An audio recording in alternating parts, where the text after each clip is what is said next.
তৃণমূল দলের সঙ্গে তৃণমূল দলের লড়াইয়ে সাধারণত কেউ কাউকে গুলি চালায় বলে আমার জানা। যদি বিজেপির কোনো লোকের এত হিম্মত হয় যে তৃণমূল লোকের গুলি চালিয়েছে, সেটা বড় খবর তো বটেই।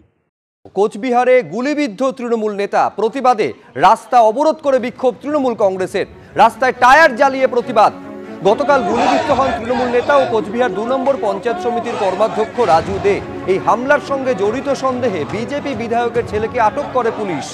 আটক কোচবিহার উত্তরের বিজেপি বিধায়ক সুকুমার রায়ের ছেলে শুভঙ্কর রায়। গত রাতে বাড়ি ফেরার পথে তৃণমূল নেতার উপর হামলা চালানো হয় বলে অভিযোগ তৃণমূলের। পার্টি অফিস থেকে যখন বাইকে করে ফিরছিলেন তখন কালো গাড়িতে এসে গুলি চালায় দুষ্কৃতীরা বলে অভিযোগ। তৃণমূল নেতার ডান কাঁধে গুলি লাগে। যদিও এই যাবতীয় অভিযোগ অস্বীকার করেছে বিজেপি। তৃণমূলের গোষ্ঠীদ্বন্দ্বে গুলি চলেছে বলে পাল্টা দাবি বিজেপি বিধায়কের।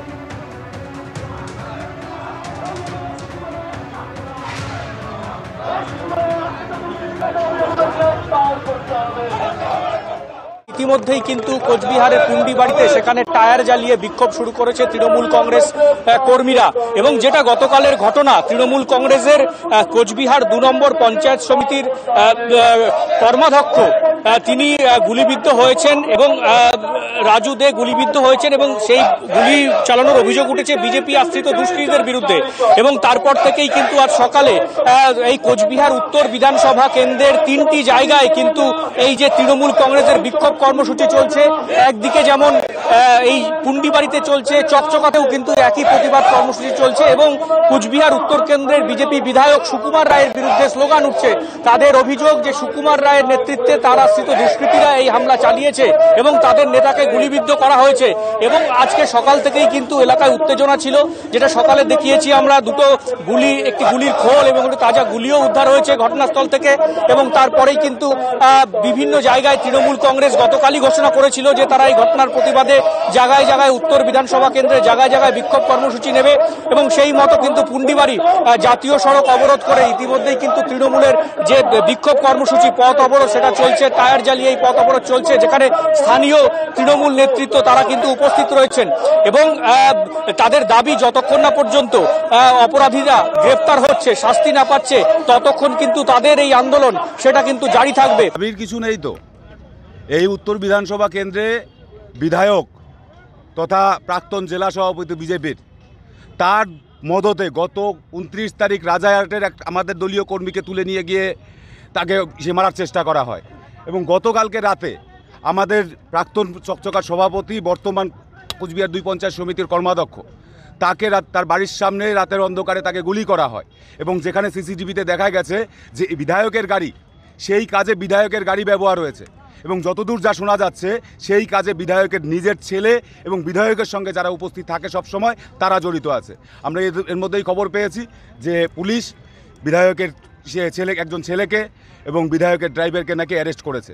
তো এর পূর্ণাঙ্গ তদন্ত করে যারা দোষী তাদের শাস্তি, অবিলম্বে তাদের শাস্তি ছাড়া আমাদের আন্দোলন আমরা চালিয়ে যাব। তারা ভোটের বাক্স ভরাতে চায়, তাই আজকে যখন সাধারণ মানুষ পথে নেমেছে, আমরা রাজারহাট টাকাগাছে কালকে বিশাল মিছিল এবং পথসভা করেছিলাম। সেই মিটিংয়ে মিছিলে আমরা সাধারণ মানুষের যে ঢল দেখেছি, সাধারণ মানুষ যে প্রতিবাদে নেমেছে, সেটা কালকে প্রমাণিত হয়েছে। সেটা দেখে বিজেপিরা যেহেতু মাটি নেই, ওরা এখন লড়াই সংগ্রাম এবং কিছু দুষ্কৃতীকে নামিয়ে দিয়ে তাদের হাতে বন্দুক, পিস্তল, লাঠি, সোটা দিয়ে আমাদের যারা তৃণমূল কংগ্রেসের একনিষ্ঠ কর্মী, যারা সংগ্রামী, যারা দীর্ঘ লড়াই করে আজকে তৃণমূল কংগ্রেসের এই জায়গায় এসেছে, তাদেরকে কিভাবে আহত করা যায় সেটাই তারা করছে। যখন ধরেন 11টা 2-4-5 মিনিট হবে, তখন ও আসে এখানে, আমরা এখানে বসে আছি, তখন শুনতেছি যে এখানে গুলির শব্দ হইতেছে। তো এর মধ্যেই 2-4-5 মিনিটের ভিতরে 3টা গুলি হয়েছে। তখনই রাজু আসে ঢুকতেছে। তো ঢুকে রাস্তা থেকেই বলতেছে, তোমরা বাড়িতে ঢুকো, বাড়িতে ঢুকো, গুলি করতেছে। তো আমরা আর বুঝি না যে ওকেই গুলি করতেছে। তো আমরাও পরে ওর পিছনে এসে দেখি যে পিছন দিয়ে রক্ত পড়তেছে। তখন দেখলাম যে ওকে গুলি করছে। কি মনে হয় কারা এটা করলো? এখন যদি হয়ে থাকে তাহলে রাজনীতির থেকে হয়েছে। ওর ব্যক্তিগতভাবে এখানে এইরকম পাড়ায় কোনো শত্রু নাই, কি আমাদের পাড়ায় রাজনীতি থাকলেও আর কি পাড়ার লোক আমার মনে হয় না যে এইরকম করতে পারে। বিজেপি, হ্যাঁ, এইরকমই হবে রাজনীতির ক্ষেত্রে, বিজেপির থেকে এই হবে। কেন বিজেপি কি এর আগে হুমকি দিয়েছিল?